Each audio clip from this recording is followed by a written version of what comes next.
હમણાં એક સાવ ગામડાનો દીકરો હતો બિચારો, બરોબર, અને એની શહેરની છોકરી જોડે સગાઈ થઈ ગઈ ને તો પેલી છોકરીએ પૂછ્યું, જે શહેરની છોકરી છે એને પૂછ્યું કે તમારે પેટ છે તમારે? એટલે પેલો કે હા અમારે પેટ છે. અમારે પેટ છે કે મસ્ત પેટ છે, અમારે મસ્ત પેટ છે. પેલી કે ઓહો તમારે મસ્ત પેટ છે, હા તો તમારા મસ્ત પેટ નો મને ફોટો મોકલો ને. એટલે આ ભાઈ તો તમે જો તો શર્ટ ઊંચો કર્યો અને પછી ઓમ રાખીને ફોટો અને પછી તરત પેલીને સેન્ડ કરે કે લેજો મારું ગોળ ગોળ પેટ.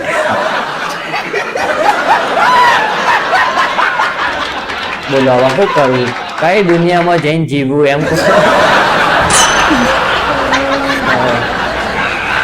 પેલી કે ડોબા જેવાય એનું પેટ નહીં, પેટ એટલે નાનું કૂતરું ગલોડિયું એને એ પેટ ની વાત કરું છું કે એ તો નથી, સોરી બકા એ નથી.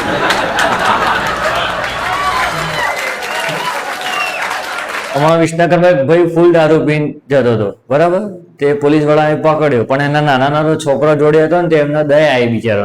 તો પોલીસ વાળા ભાઈ કે આટલો દારૂ પીવો છે, ખબર પડે છે કે દારૂ બારૂ પીવાનું બંધ કરી દે, અને આ છોકરો નાનો છે લઈને ઘેર જતો રે. પોલીસે એવું કીધું, એમને સારું કીધું, પેલા છોકરા હતા એની દયાથી જવા પણ દીધો માણસાઈની રીતે. તે આ તો દારૂડિયો તમે જોવો તો, સાહેબ હું દારૂ પીધો છે ને પણ મન આખું વિસનગર ઘર ફરતું એવું લાગે છે કે ઘર.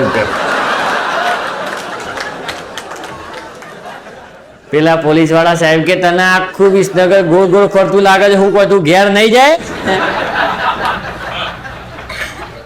એ કે સાહેબ આખું વિસનગર ગોળ ફરતું લાગે છે, એટલે હું વિચાર કરું છું કે ફરતું ગોળ ફરતું મારું ઘર આવી જાય ને એટલે ડાયરેક્ટ કૂદકો મારીને અંદર ઘૂસી જાઉં. પેલા કે આના પોલીસની ગાડીમાં ઘુસારો ને એરો કોકની ગટરમાં ઘૂસી જાય.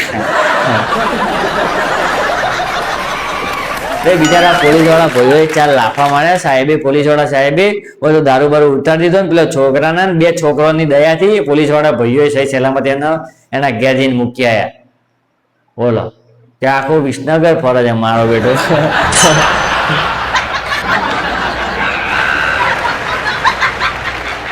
એક છોકરું છે ને જેમના જે વેપારી જોડેથી સાયકલ લેતી હતી ને, વેપારી કાકા જોડે ગયું કે વેપારી કાકા તમે એમ કીધું હતું ને કે 1 વર્ષ સુધી કઈ પણ વસ્તુ તૂટી જાય તો મારા જોડે આવીને નંખાઈ જજો કે. એટલે પેલા વેપારી કાકા કે હા મેં કીધું તું, સાયકલ લીધા પછી 1 વર્ષ સુધી કઈ પણ વસ્તુ તૂટી જાય તો મારા જોડે આવીને નંખાઈ જજે. કે તમે કીધું તું ને? પેલા કે હા. તો કે કાકા મારા 4 દોત તૂટી ગયા છે. બોલો તમારા દુકાનમાં લઈ ગયેલી સાયકલ ચલાવતો તો 4 ગુલાબીઓ મારી દો, 4 દોત જતા રહે. પેલો કાકો કે હું સાયકલ રિપેર કરવા વાળો, કોઈ દોત રિપેર કરવા વાળો ડેન્ટિસ્ટ નહીં. તો છોકરું કે કાકા એવું થોડું ચાલતું છે, તમે તો કીધું હતું કે સાયકલના કારણે સાયકલના લીધે એક જ વર્ષમાં જે કંઈ પણ વસ્તુ તૂટે તો મારા જોડેથી આવીને નંખાઈ જવાની. તો તમારી સાયકલના લીધે એનું પેન્ડલ ટાયર બાયર કશું તૂટ્યું નહીં કે, પણ મારા દોત તૂટી ગયા, હવે એનું સેટિંગ કરી આલો હડો. પેલો કાકો કે આ મારી સાયકલની આખી પેઢી ઉઠાડી દે છે એવું લાગે છે.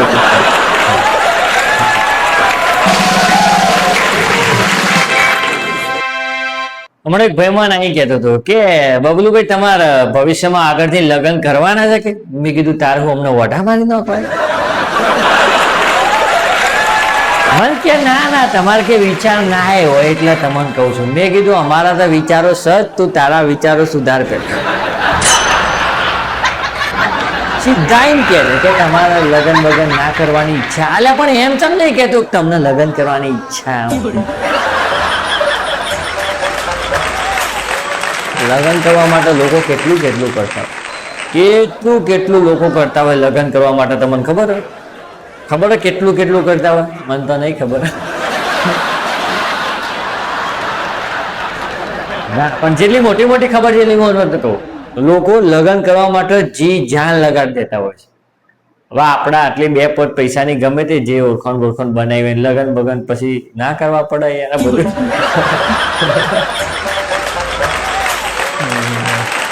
લગ્ન કરવા સારી બાબત છે, કોઈ ખોટી બાબત નહીં. લગ્ન કરાય. તમારી અંદર જોખમો હાથી રમવાની હોય પેલી તો લગ્ન કરાય.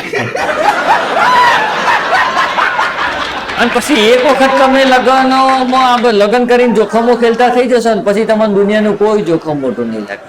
પછી તમારા જીવનમાં ગમે તેવા જોખમ ઉઠાવાશે ઉઠાઈ છે. તમે જોજો લગ્ન આ દુનિયાની અંદર લગ્ન કર્યા પછી બધા લોકો વધારે સુખી થયા હોય છે, પૈસે ટકે ગમે તે રીતે. તમારે રેશિયો નીકાળવાનો.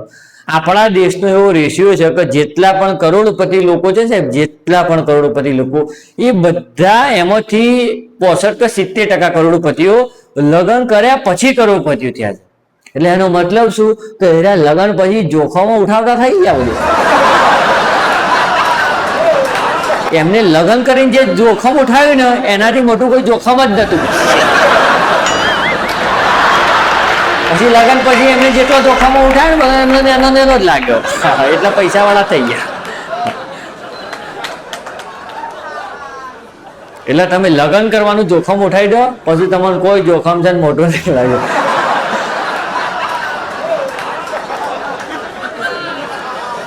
હમણાં ગામના ઓટલે આખું ગામ ભેગું થઈને બેઠું હતું તો સરપંચ સાહેબ કે આપણે જેટલા બધા આજે ભેગા થઈને બેઠા છીએ એમાંથી કોઈ એક જણો સારી વાત કરે ને કે તો એનું 500 રૂપિયા ઇનામ આપે.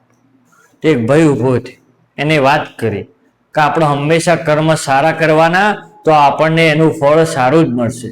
બધા કે વાહ વાહ બે.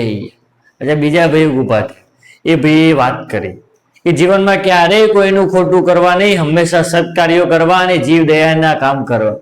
બધા કે વાહ વાહ. પાછા ભાઈ બે ગયા. પાછા ત્રીજા ભાઈ ઉભા થયા કે જીવનમાં હંમેશા બેન દીકરી કુવાસી અને આપણે હંમેશા દાન પુણ્ય કરતા રહેવું અને મદદ કરતી રહેવી. તે બધા કે વાહ વાહ, તો બહુ સારી વાત કહેવાય. એ ભાઈએ બેહી ગયા. બધા વાતો કરી જતા હતા પણ સરપંચ સાહેબ ને એમ થયું કે ભાઈ તમે બધા જે વાતો કરો છો તમારી વાતો મને બધાની ગમી, પણ હજુ સુધી મારા દિલના ટચ થઈ જાય એવી કોઈ વાતો કરી નહીં. બહુ સારી વાત કરો કે બહુ સારી વાત. તેમાંથી એક ભાઈ ઉભો થયો, રમેશભાઈ કરીને. રમેશભાઈ કે સરપંચ સાહેબ તમારા દિલને ટચ કરી જાય તમને બહુ સારી લાગે એવું તમને વાત કરું, બરાબર, પણ તમારે જે 500 રૂપિયા ઇનામ છે ને એ મને પહેલા આપી દેવું પડશે. સરપંચ સાહેબ કે ઓકે લે આ 500 રૂપિયા ઇનામ પકડ. સરપંચના મનમાં 500 રૂપિયા હું થઈ જવાનું. સરપંચ સાહેબે જેવા રમેશભાઈને 500 રૂપિયા આપ્યા, રમેશભાઈ 500 રૂપિયા લઈને હેડી નીકળ્યા. જેવા રમેશભાઈ 500 રૂપિયા લઈને હેડી નીકળ્યા ને તો સરપંચે કીધું કે રમેશભાઈ ચો ઉપડ્યા. એટલા રમેશભાઈ બોલ્યા કે સરપંચ સાહેબ આવી રીતે કોઈને 500 એડવાન્સ ના આપી દેવાય. 500 હું જીવનમાં ક્યારેય પણ કોઈ વ્યક્તિને એનું કામ કર્યા સિવાય 1 રૂપિયો પણ એડવાન્સ આપી દેવો નહીં.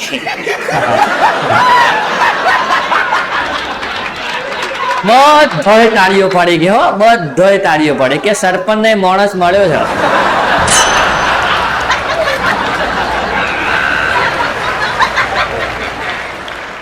પાગલખાનાની અંદર 2 પાક્કા પાગલ મિત્રો રહેતા હતા.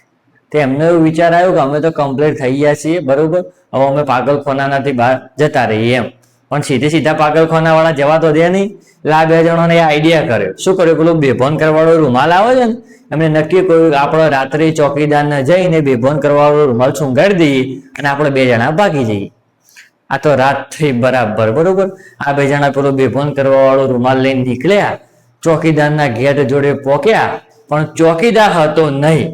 તે પેલું એક જણ શું કે ખબર છે કે યાર આ ચોકીદારે કે ખરા ટાઈમે રજા પાડી શકે, આજે એ હોત ને તો એને બેભાન કરીને આપણે જતા રહો. કે લે પાછા કે હેડ હવે કાલ આવશે ને એ નોકરી ઉપર, આ તો રજા ઉપર છે, કાલ રજા ઉપર આવે ને એટલે કે એને બેભાન કરીને પછી આપણે જતા રહીએ. હવે આ જોક્સ તમને ના સમજાય ને, બરોબર, તો તમારે એમની થોડી અસરો તો આવી ગણાય એમ તો જોવા જાય. તમને સમજાવો જ જોઈએ આ જોક્સ. મારું એમ કેવું તમને સમજાવો જ જોઈએ આ જોક્સ. ફરીથી જોઈ લો ને આવે તો જો પાછું કરીએ.